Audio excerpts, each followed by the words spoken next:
Hey there. Welcome to the Empowered Wife podcast, where it's all about fixing your relationship without your man's conscious effort so you feel desired and taken care of and special, even if your relationship feels completely hopeless. I'm Laura Doyle, and today we're talking about what to do when your husband cheats. I'm going to share how to recover when you discover something you wish wasn't true. Drowning in a sea of betrayal and lies, my guest Michaela was exhausted. Desperate but determined, she searched for a solution to save her marriage, and she found one. She says her marriage is wonderful now, and she's going to tell us exactly how she did that. Then I'll be giving out the award for the worst relationship advice of the week, which probably deserves the worst relationship advice of the year award. It's that bad because it's a counterfeit that made my marriage, and probably yours too, much, much worse. All that is coming up, but first, let's talk about what to do when your husband cheats. When your worst fears are confirmed and you find out your husband has cheated, it's completely devastating. News of that betrayal likely brings up fury and deep hurt and hopelessness. To make things even worse, he may try to deny it or react with hostility at the mere accusation of cheating, even though, or maybe because, he's guilty as charged. It's normal to want to punish him so he knows how much he hurt you. It's also normal not to know what to do. You don't want to feel like a fool, and you already do. Some friends will tell you to leave him as soon as possible, that his crime is unforgivable. But what if you're not ready for life as you know it to end? What if you want to keep your family together? Here are 4 expert-approved actions to take when your man has cheated. Number 1, ask yourself if you want to stay married. Yes, he's a complete jerk and a terrible person right now. You may wonder why anyone would want to stay married to someone like that. But it's not always easy to throw away the man you committed to for life in front of God and everybody. There were a lot of good reasons you married him, and with all that time invested, there may be even more reasons to stay with him. Maybe you don't want your kids to have a broken home. Maybe you don't believe in divorce, or maybe you just don't want one. Maybe you still love your husband, or maybe under the mountain of pain you're feeling is the inkling that this is all a mistake. And the man you truly belong with is deeply confused, but the story isn't over and you can somehow put things right. Maybe you have faith despite this terrible blow. I admire that. If the answer to the question, do I want to stay married to him, is yes, that doesn't make you crazy or stupid. It makes you courageous. If the answer is no, that's also completely understandable. I can see why you feel that way. This is probably not the podcast for you if that's where you stand, but I wish you well with your divorce, and I'm sorry for the pain you're in and for the loss of your family. Number 2, ask yourself again tomorrow, because now that we have that all settled, it's not really settled. The same question will probably come up again tomorrow, maybe more than once. That's okay. You can keep asking yourself what you want as a way to stay tuned into your deepest desires so that you can follow them. Stella repaired her marriage despite her husband's ongoing affair by asking herself if she wanted to stay married to her husband on the day she found out and every day thereafter until he came back to her 18 months later. For her, the answer was always yes, and today her marriage is stronger than ever.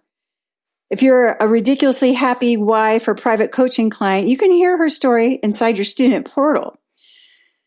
It's something else. It's quite a story. Now, the point is that you don't have to decide once and for all. You can make your choices as you go along, knowing that there will be plenty of ups and downs in your journey. It's your indisputable right to change your mind. You're not trapped in this marriage.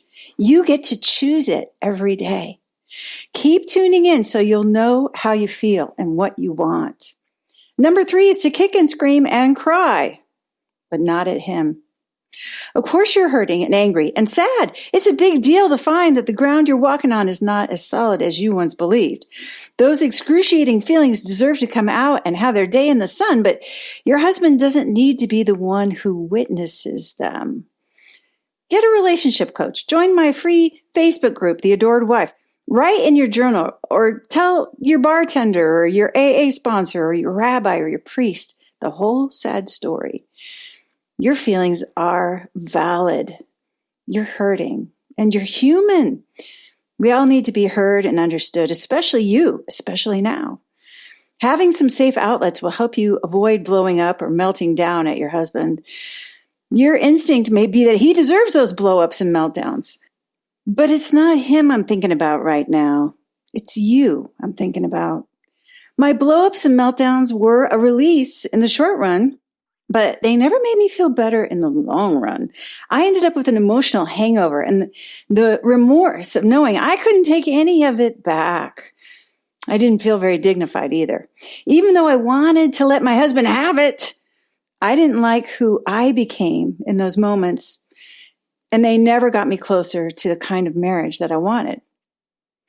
Which leads me to number 4, which is to see the possibilities. You could also share your feelings with close friends or family, but consider doing so cautiously. When you share the hurtful things your husband has done, often those closest to you who want to protect you will say, you should leave him. One woman asked her husband to leave only after several friends told her she should, but she came to regret that decision when she realized that what she wanted most was to save her marriage and to fix it. And now that I've also watched so many women use the connection framework to make their marriages playful and passionate after an affair, even when the cheating husband wasn't ready to stop, even though he said he didn't love her anymore, and even when he insisted he was divorcing her, I know that it's not just possible. It's likely that she can fix her marriage with the connection framework. And these women report that their marriages are better than ever and that the cheating doesn't define their marriages because their connection and commitment are now so strong. That's possible for you too. You may feel powerless right now, but so much of what happens in your marriage as a result of this crisis is up to you.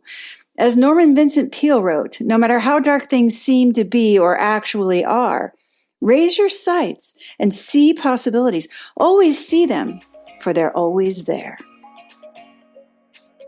If you're wondering how to get started with fixing your relationship and making it shiny again, then you need a roadmap. Get 6 simple steps to follow that will set your relationship up for success. Discover 3 common mistakes that wives make trying to fix their relationship that just make things worse when you download my free Adored Wife Roadmap. You can do that at getcherished.com. Go to getcherished.com now to get your roadmap in minutes. Drowning in a sea of betrayal and lies, Michaela was exhausted. Desperate but determined, she searched for a solution to save her marriage, and she found one. Her marriage is wonderful now, and she's going to tell us exactly what she did to create that. Michaela, welcome to the Empowered Wife Podcast. Thanks for being here. Oh, thank you so much for having me, Laura. It's such an honor to be here. So take us back to the bad old days. What happened in your marriage? Well, I thought it was really good, probably for the first 24 years. We did everything together. We were great friends, and then he took a new job. It was very challenging and exciting for him, but incredibly time-consuming. And I stepped up to help. I filled in where, as to just make it as easy for him as possible. I started taking on more and more things and trying to help out and really make it easier for him to focus on this challenging new job. And all that while I was thinking at some point it's going to, settle back down. I can, I'll just keep working full time and doing all this extra stuff and supporting him like a good wife is supposed to. Mm-hmm. And at some point, that job's going to settle back down and we're going to, kind of go back to our old routine and he'll have more time to spend with me. And unfortunately that didn't happen. The job kept getting more and more demanding, and he kept asking for more help from me, and no matter how much I did, he complained. It was always the one thing that I hadn't done, the one lunch that I couldn't take 3 hours out of my day for to join him with, or some business meeting that I couldn't attend because I was working. And it got to the point where I couldn't win. I was just so frustrated, always hearing the complaint, always hearing that I wasn't meeting his expectations, no matter how much I did for him and how much I helped and how much I supported him. And so I stopped doing all that. I stopped going and stopped attending. Then 3 days before our 25th anniversary, we went on a long bike ride together. We had this lovely day and we were sitting in the garden chatting, and he turned to me and he said, I've been having an affair for a year and it's going really well. And my initial reaction was, I thought he was kidding. I was like, there's no way that this man would do that. And he looked at me and started telling me all the things that if I had just, done all these other things, it was my fault. He was telling me it was my fault. I was to blame. And he wasn't sorry. He wasn't offering to end the affair. He was proud of it. And so I made him leave. I couldn't hear one more complaint about me, one more blame. And I just needed that time to process. I knew that, we were going to say things that we would regret. So a couple of days later, he begged and pleaded to come back and promised to end it. And I let him come home. And I was so naive and I was so trusting. I believed, that he was there, that what he was saying was true, and that he had ended it, and that he was there to help me get through this and be my support system. And it was just such a nightmare trying to just cope at that point. The shock and the betrayal and the lies that you're trying to understand what the past year really was, and you're trying to find where to put your feet, how to just deal with all this. And then 6 weeks later, he left again. And I realized that everything we'd been doing was a lie. He'd been cheating the whole time. He'd been lying on top of lies. And, the support system that I thought was there for me, it was all fake. And it was just like a knife just turning in my heart. It was just like, this is the person I believed in and trusted most. And there was everything was fake. Everything was a lie. And so, at that point, the next day he called 8 times begging to come home again. And I couldn't even talk to him. I was like, I needed that space just to understand what was going on and what was happening in my life, and just so I could think. I couldn't be in that constant sea of, I kind of think of it like being in a wave where you swum out too far and you can't get to shore in time, and a big wave hits and you're just tumbling. You don't know which way's up. You don't know which way to swim. You don't know where the surface is. And it felt like every time I would get to the surface, the person that I thought was going to be there to, throw me a life preserver to help me, like I was reaching for him, and he was the one who was pushing me back under. That one person that I believed in most. And I would be back in that wave, just tumbling in this confusion and just agony. So it was actually him being gone. I was able to take that time and just kind of focus on myself and just kind of breathe again. I was able to sleep finally. I could sleep, and I focused on, just exercising and sleeping and talking to friends to kind of get through it.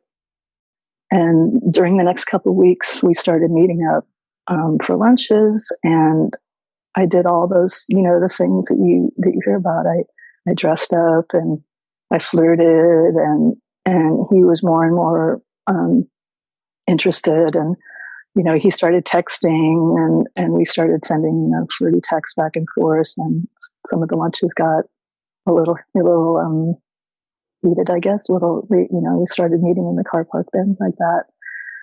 And it was kind of fun. I had the opportunity to be just kind of like not the wife anymore. I didn't have all the burdens and the responsibilities. I got to be like the fun, flirty one. And it lured him back. He came back after about 2 months. During that time, he had called several times begging to come home. And each time, he would be crying and wanting to come home. And each time I'd say yes. And then he would get mean. It was so confusing. I would say yes. And then he would get angry and tell me he couldn't. So my expectations of him actually coming home were I figured it would happen eventually, but I was like, I couldn't really put my hopes on anything he was saying. I was just going to have to keep doing what I was doing and take care of myself and, try to be the best version of me I could be. And I had found your books, I think that very first night, and in the middle, 4:00 in the morning, texting everybody I could think of for help and trying to find a solution and trying to understand what had happened to my life. And I found one of the books, and I carried that book with me all the time. It was in my purse, and even if I could only manage a paragraph, I would, I'd pull the car over and read something, and it always gave me something kind of to focus on, to feel positive about, to have hope for. So that was something I was kind of doing during that time. So after that couple months, he begged one more time to come home, and I had never asked him to come home. I'd never asked him to end the affair. He said, can I please come home? And I promised to end it. And I said, yes. And he did. And I thought, wow, okay, I did it. I won. This is my fairy tale ending. And I was like, wow, this is such a dream. And little did I know, it was a nightmare. It was an absolute nightmare. He came home. He was angry. He blamed me. He criticized me. He pointed out anything he could possibly think of that I did wrong. He continued cheating. He continued lying. I wasn't allowed to have any negative thoughts as far as any of his behavior. And even all the things he told me that I did wrong that caused him to cheat. I offered to do those. It was like go to work functions, spend more time with his family, and I was happy to do it. And instead, he would humiliate me and tell me I wasn't welcome, or that if I did go, he would be rude to me in front of other people and humiliate me, like in front of colleagues and stuff. And I had no idea what to do and what was happening, and nothing I read made any, was kind of lining up with my experience. And so I just kind of decided that this was my reality at the moment, and all I could do was just really try to keep myself as happy and grounded as I could. Just really focus on the things that had worked when he was gone. Exercising and talking to friends, and just kind of taking care of myself and hoping that at some point something would change. And was there any point with all this shock and heartbreak that you said to yourself, I can't? I mean, I think there's a lot of conventional wisdom that says, you can divorce somebody if they cheat on you. Was this going across your mind, or what was your mindset about keeping your marriage? My marriage, I decided that first night, I really asked myself those questions that you said, how do I feel and what do I want? And I wanted to stay married. I did not want to be divorced. I grew up in a house where my father cheated and left, and we were abandoned, and I didn't want that. And I decided that no matter how bad it was, I would focus on that end goal, and that was to stay married. And how that was going to transpire and how I was going to get there, it was what it was. But that was the thing that was the most important to me. So you had just tremendous commitment from the word go. So shocked and heartbroken, as much pain as you were feeling, you had a lot of clarity that this divorce was not for you. Absolutely. Yeah. And I think knowing that, having that in your head, that's what you want. And I just had to remind myself, sometimes on a daily basis that was my goal. And I was just going to have to keep focusing on that, as opposed to, what was horrible about each day or what was awful in the moment. And were you ever tempted to punish him, like to make him suffer too, because you were certainly suffering? Oh no, I wasn't allowed to even remark on anything he'd done or say anything critical at all. In fact, one of the worst things that happened was he took my phone in the middle of the night. He'd been back about 6 or 7 months, and read all my private communication with my one friend that had been getting me through everything.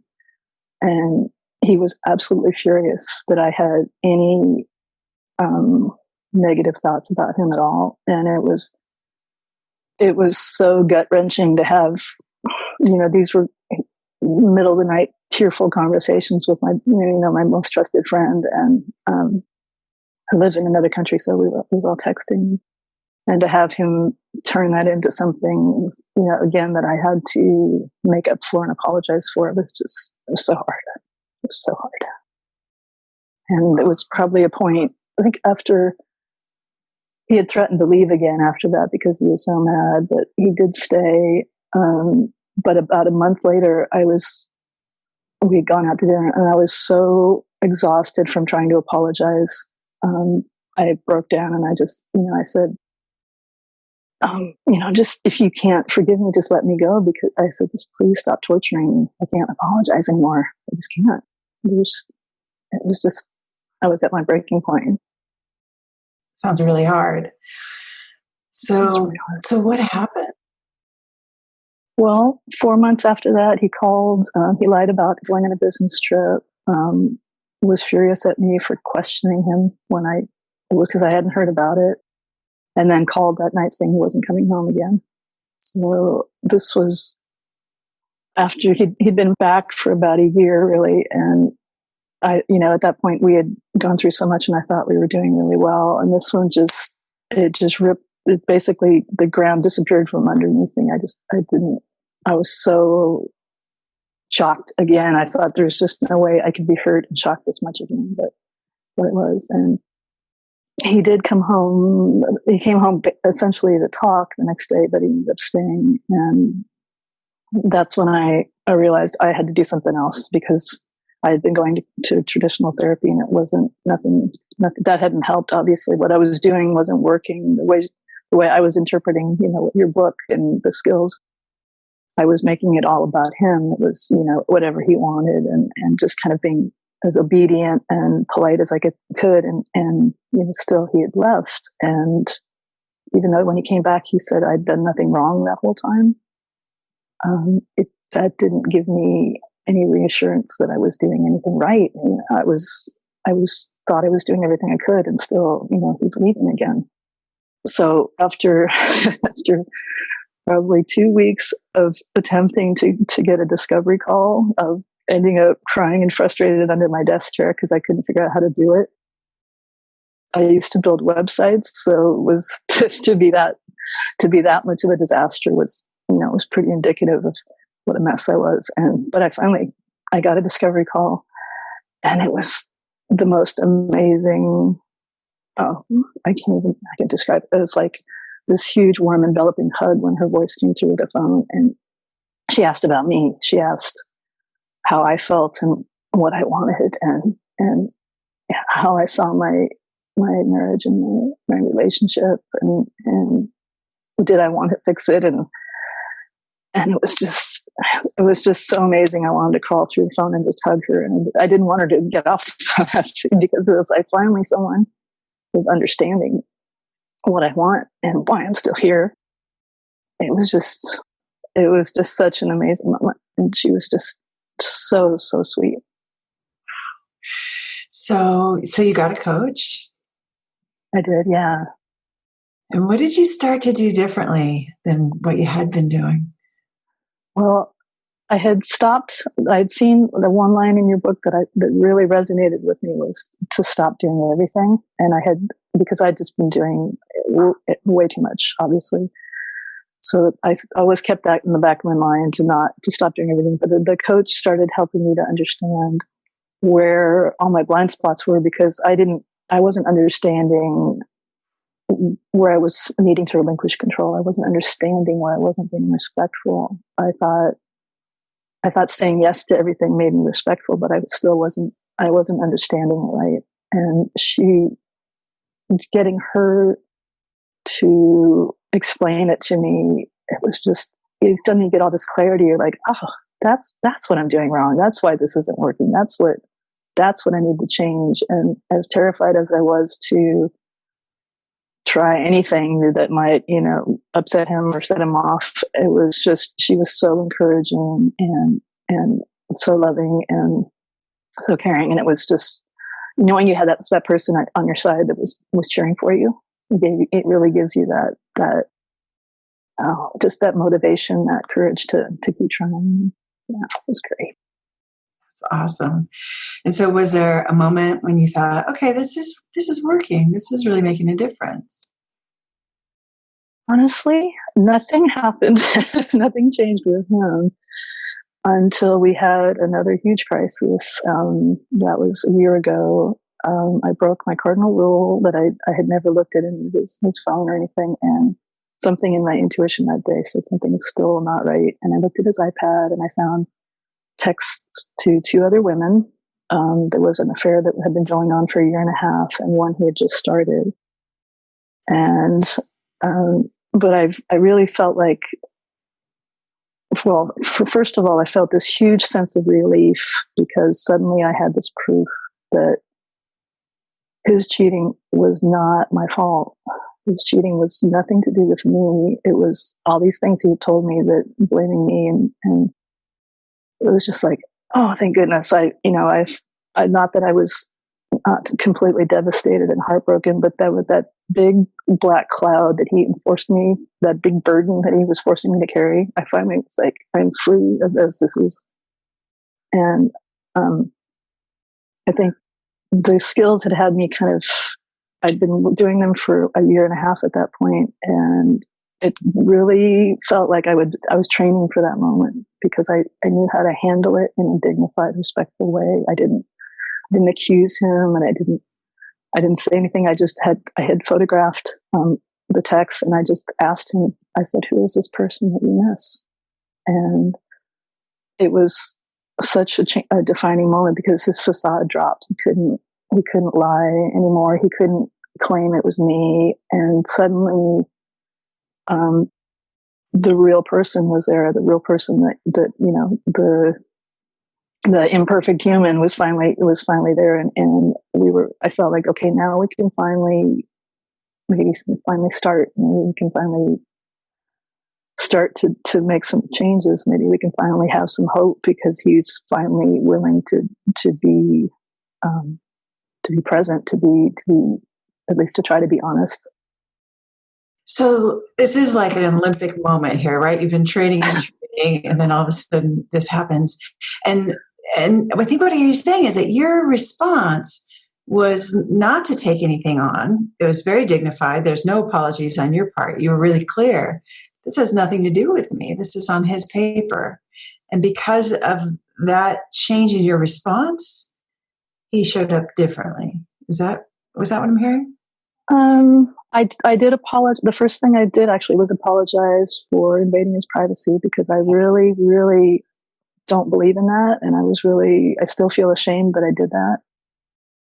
And I was just sort of handing it back to him and giving him that opportunity to carry the ball and to see what he was going to do. I wasn't taking responsibility for his cheating or his actions. I was giving him the autonomy. Yeah. Yeah.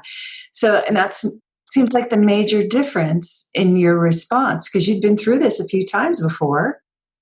And this time the response was more dignified and, I just really hear like a clean division of like, Michaela's over here and, her husband's over there.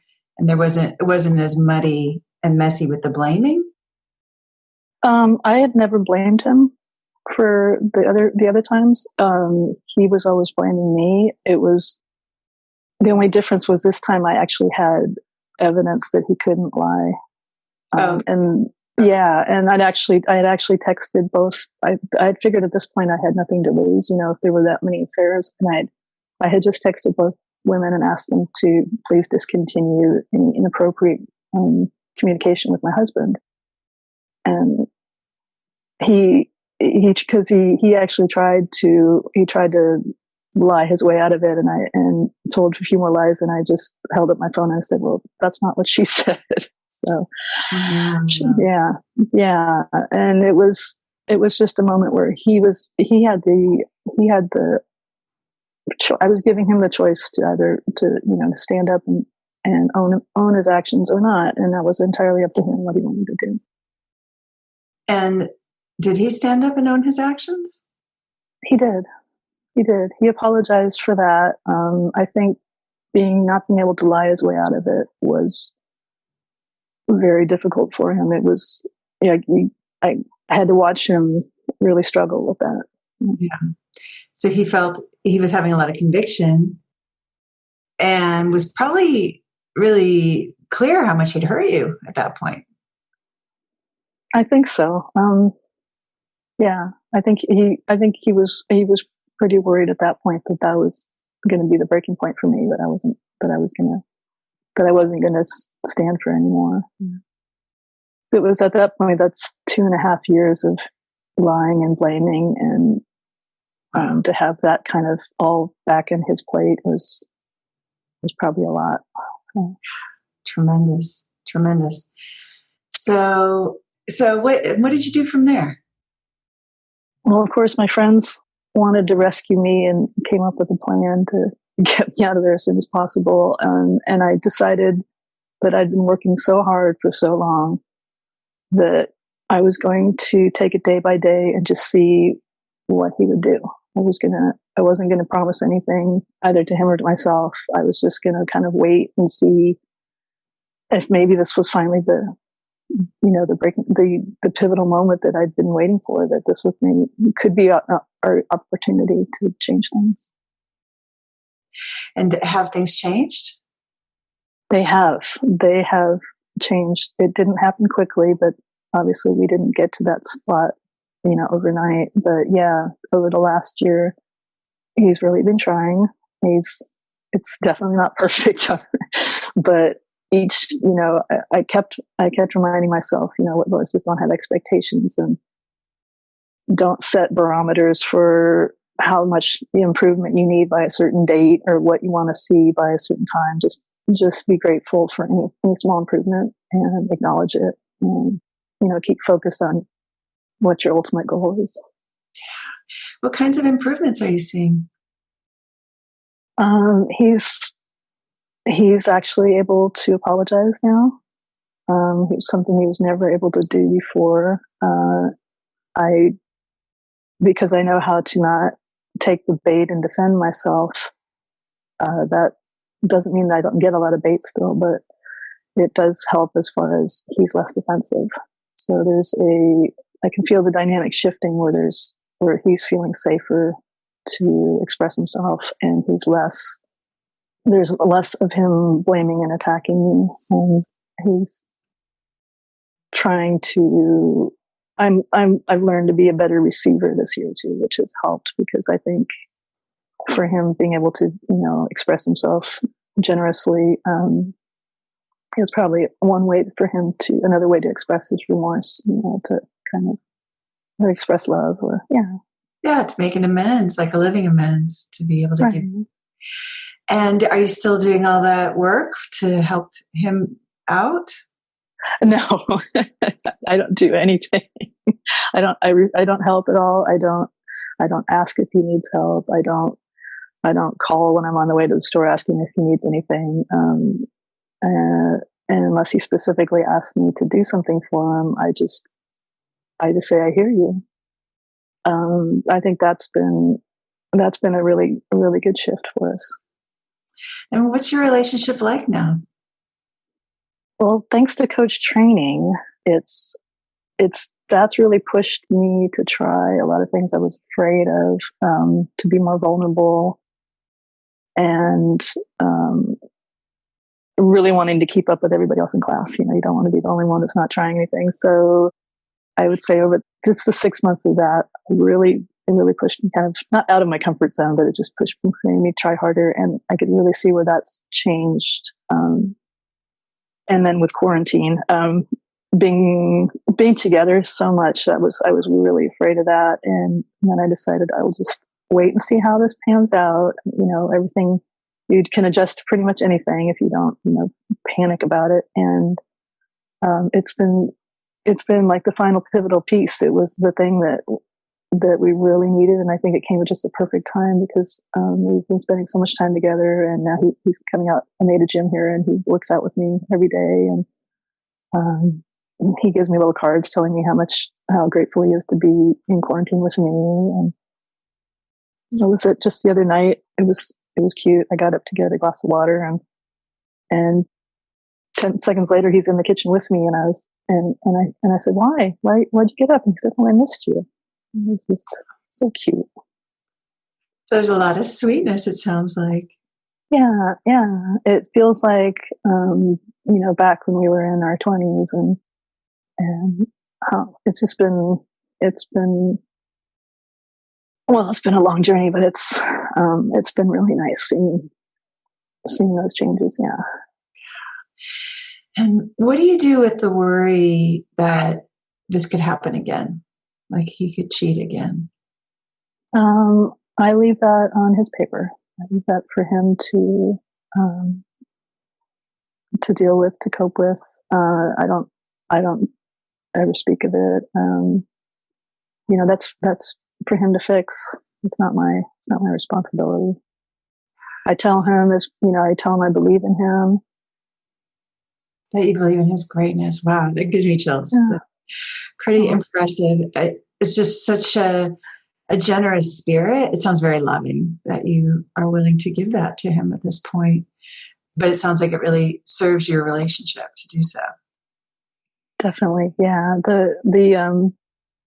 That was something that my coach we kind of narrowed in on. That was the one thing that he seemed to respond to the best of your spouse fulfilling prophecies, when you really tell them, their ability to be the man they want to be, and they do really rise to that. So. Cool. So there's a woman listening who's maybe in this situation right now, right? You know that it's very common. And what's your best tip for her? What should she do if she wants to create what you're describing, where it feels you feel connected? There's a lot of sweetness, and you're standing for your husband's greatness and really staying dignified. All the things that you're describing. What's your tip? I think if she really asks herself what she wants, and then just keep that in the forefront of her brain, if she really wants to stay married, she'd want to keep that just centered on that. And then, honestly, if she's seeing a regular therapist, I'd cancel my next appointment immediately because I think that's just, they do so much damage, and it's well intentioned, but it's not going to help your marriage. And I would really encourage her to consider getting a coach. If I'd had a coach that first year, I don't think I would have gone through so much. The nightmare could have been over so much sooner. And getting a coach to help you reach that, to get your marriage back, to get to be the best you that you can be. It's the best decision she could make if that's really what she wants, is to save a marriage. And what if you could talk to Michaela, knowing what you know now, and you could talk to her from before? What would you say? Oh gosh, I'd say you're so lucky you don't know how long this journey is going to be, because you probably wouldn't want to even start. But just take good care of you, because it's going to be an Olympic marathon, and you're going to need a lot of strength to get through this. But you can do it. You can do it. You can do it. Yeah. Standing on the other side of it. But I really still hear you having a lot of compassion for your journey, for the pain that you went through. And you have a lot of empathy for yourself now. Oh yeah, I guess I hadn't thought about that. Yeah, I mean, because it isn't an easy journey. It wasn't an easy journey, was it? It was the most excruciatingly painful thing that you could possibly go through. To not give in to the horrible things that another person says, to not believe and let them, break you, let them destroy you. That's probably the hardest part. Yeah. And was it worth it? Oh, yes. Sorry, I had to think for a second, because I was thinking, it was worth it. I mean, it was such a hard journey, but I would never have done this much work to improve myself if I hadn't been in such a crisis. And I don't think even if he had stayed that first time, I don't think I ever would have worked that hard.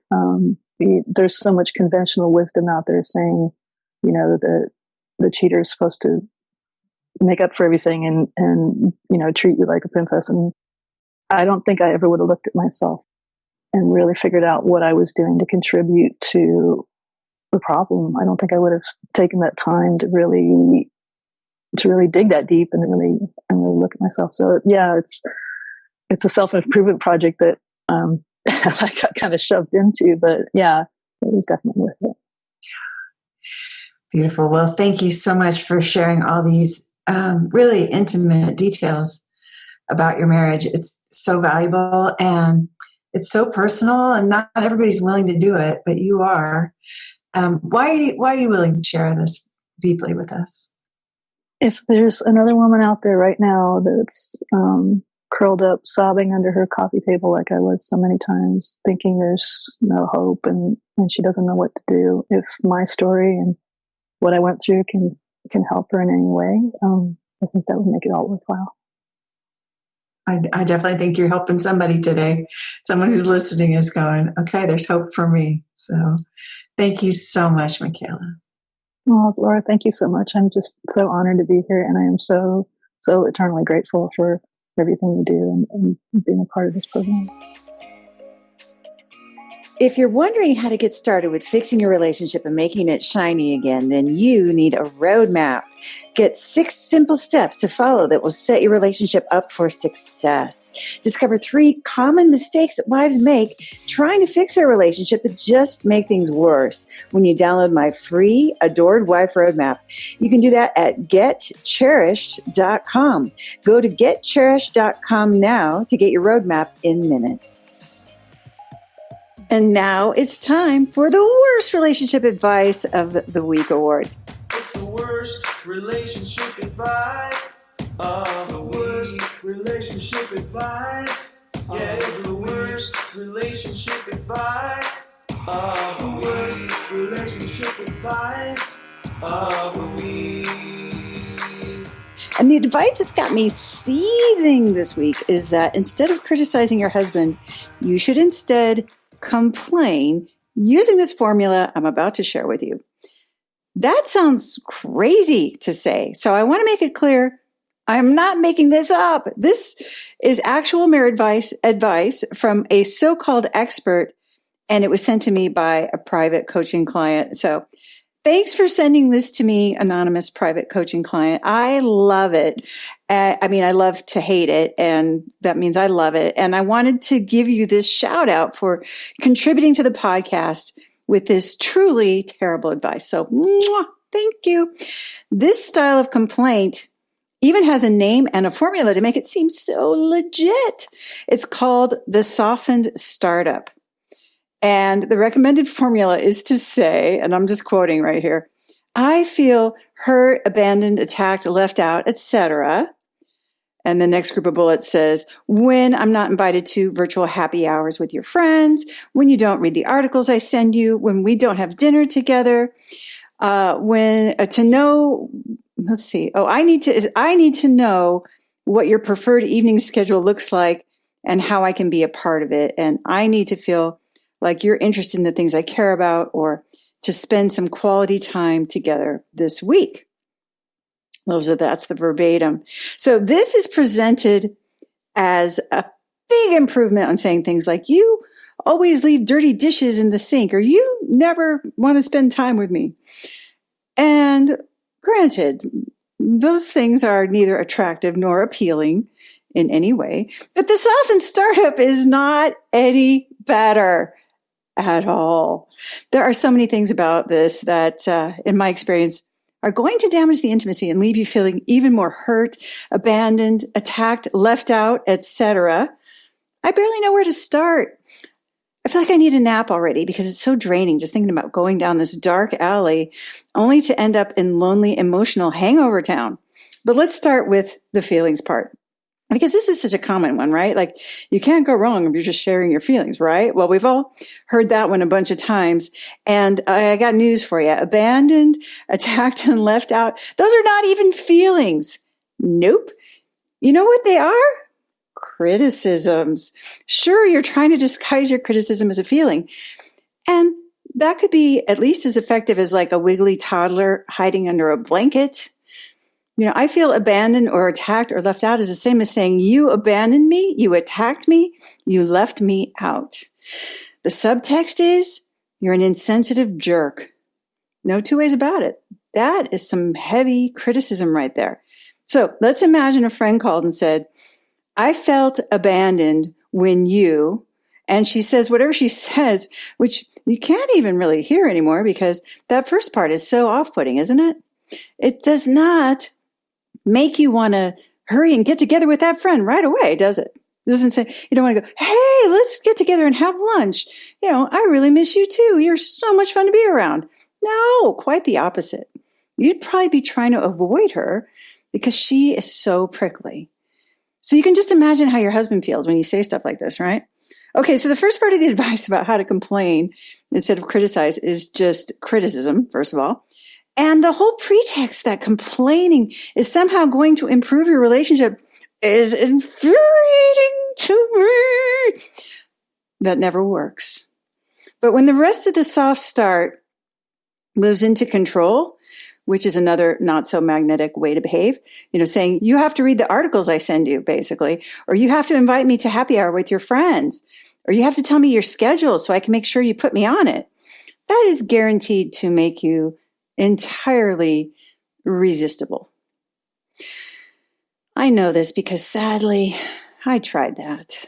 And it never made my husband gaze at me lovingly and pull me in at the waist and kiss me and say, I'm the luckiest man in the world to be married to you, like I wanted him to, and like he does now.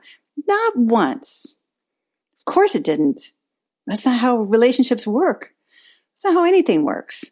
Yet this terrible, awful, no good, very bad relationship advice gets repeated in various forms again and again and causes so much suffering. Because if you think you're doing something that's going to get a better response because you're following these instructions, and instead you get a very hostile or a clammed up response, as will likely happen if you do this, you think there's something terribly wrong with your husband when he's actually just responding the way any human would respond. Now, that doesn't mean there's nothing you can do about it when you're unhappy with some aspect of your relationship. Far from it. You have great power to make your relationship playful and passionate again. And that's what we talk about on this podcast every single week. So I'm not saying that you have to suck it up and just be miserable forever. And let's not forget, ever. What I am saying is that this advice will just put your relationship further in the ditch. For that reason, the advice that you should use the soft startup by complaining instead of criticizing your husband is the very worst relationship advice I've heard all week. Thanks again for sending in that terrible relationship advice. If you spy lousy relationship advice and send it to me, you too can have an anonymous shout out to honor your privacy, but also celebrate your contribution to this podcast. Listen and subscribe to the Empowered Wife podcast. Next week, I'll share the secrets for getting more compliments from your man. I hope you're having lots of fun. Today's fun fact is that yesterday I made my husband a sandwich and then I accidentally ate it.